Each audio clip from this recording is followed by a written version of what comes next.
మనసుండాలని కోరుకోకే కీలు బొమ్మ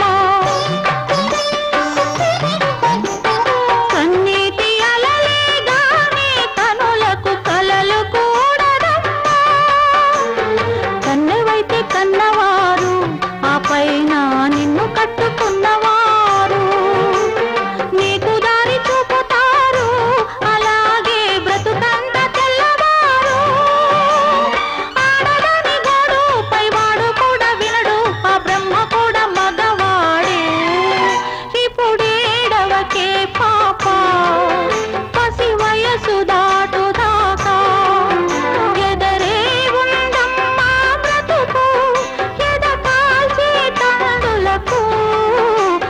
కాల్చేటందులకు ఇప్పుడేడవకే పాప పసి వయసు దాటుదాకా లాలీ లాలీ లాలీ లాలీ లాలీ లాలీ లాలీ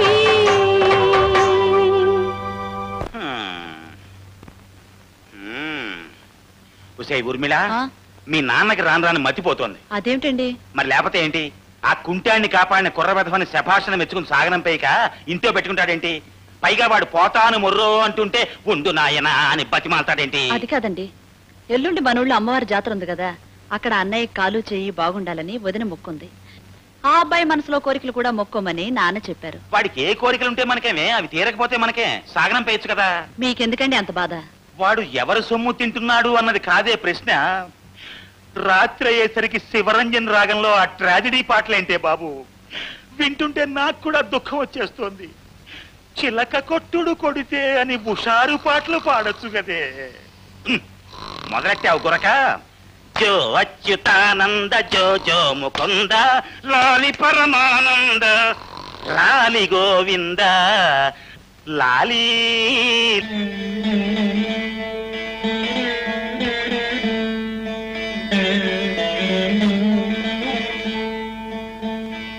ఈ అమ్మవారు ఈ చుట్టుపక్కల గ్రామాల్లో ఎంతో ప్రసిద్ధికెక్కిన దేవతమ్మ. నమ్మకంతోనూ భక్తి శ్రద్ధలతోనూ ఎవరు ఏ కోరిక కోరినా తప్పకుండా తీరుస్తుంది. నాయన చంద్రయ్య, ఆ కుంకుమ తీసుకుని అమ్మాయికి బొట్టు పెట్టు.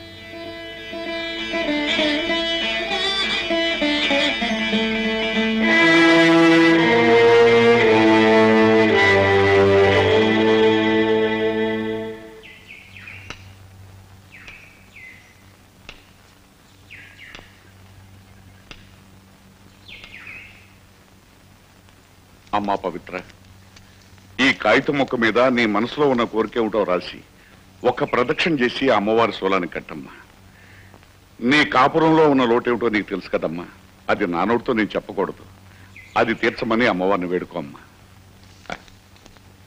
బాబు కిష్టయ్య, నీ మనసులో ఉన్న కోరిక కూడా ఈ కాగితం మీద రాసి కట్టవయ్య, తప్పకుండా నెరవేరుతుంది.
పవిత్ర, ఎప్పుడైతే నువ్వు నిండు మస్తు పవిత్రంగా అమ్మవారిని నా గురించి కోరుకున్నావో అప్పుడే నా కాలు చేయి వచ్చినట్టయింది.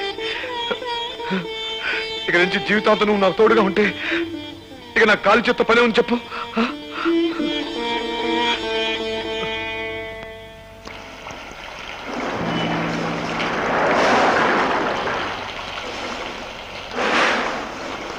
ఏమిటి పవిత్ర ఎలా వచ్చావు?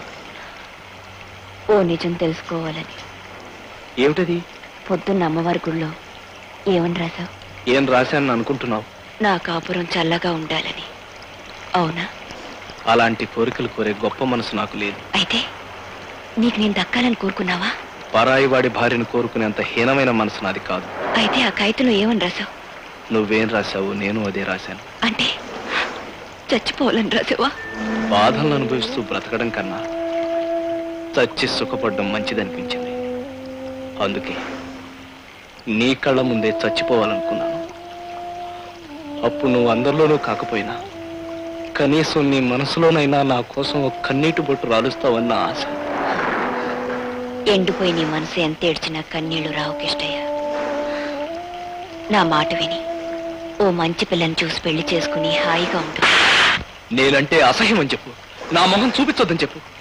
అంతేగాని ఇంకొకళ్ళు పెళ్లి చేసుకోమని చెప్పే అధికారం నీకే ఉంది. అటువంటి అప్పుడు నన్ను కొట్టే అధికారం నీకెక్కడుంది? ఇంకా నీ మనసులో నేనున్నాననే నమ్మకంతోనూ అధికారంతోనూ కొట్టాను. చెప్పు పవిత్ర, నీ మనసులో నేను లేనా? లేనని ఖచ్చితంగా ఒక్క మాట చెప్పు. ఈ ఊరి నుంచే కాదు, ఈ లోకం నుంచే వెళ్ళిపోతాను. చెప్పు పవిత్ర, నీ మనసులో నేను లేనా? చెప్పు పవిత్ర, చెప్పు.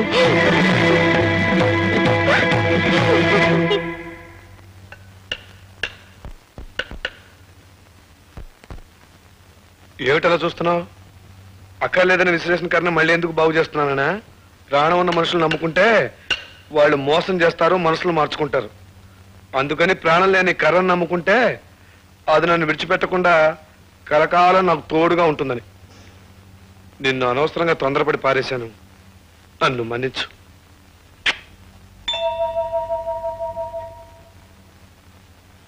నిద్రమోహమా, కొంచెం అన్నం పెట్టు, ఆకలి మండిపోతుంది. ధర్మపత్ని,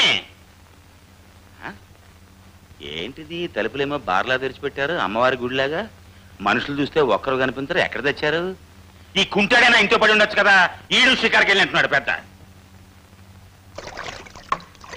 అబ్బో, మా నిద్రమోహం స్నానం కూడా చేస్తుంది. ఎంత పెళ్ళమైనా ఒక్కసారి చూద్దాం.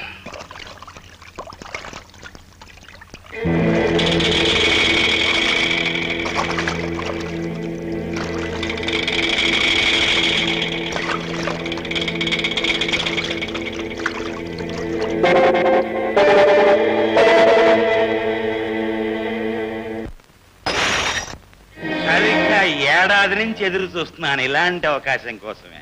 నా ఏకవర్ష ప్రణాళిక ఇవాళకి నెరవేరబోతోంది. ఇదిగా కాసేపు నువ్వు నీ కుంటి మొగుణ్ణి, నేను నా నిద్రమోహం పెళ్ళాన్ని మర్చిపోయి హాయిగా కులాసాగా గడుపుదాం రా.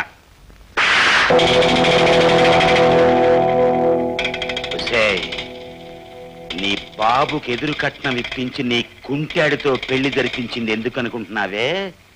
నాకు అందుబాటులో ఉంటావని.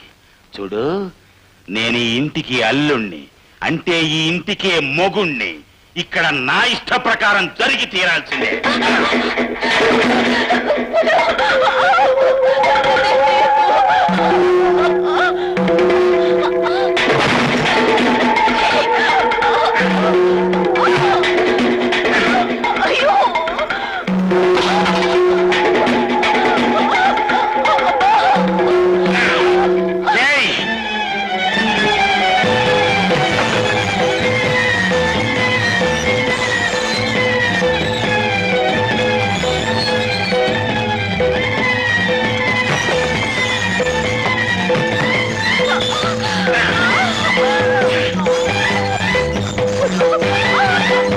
Oh,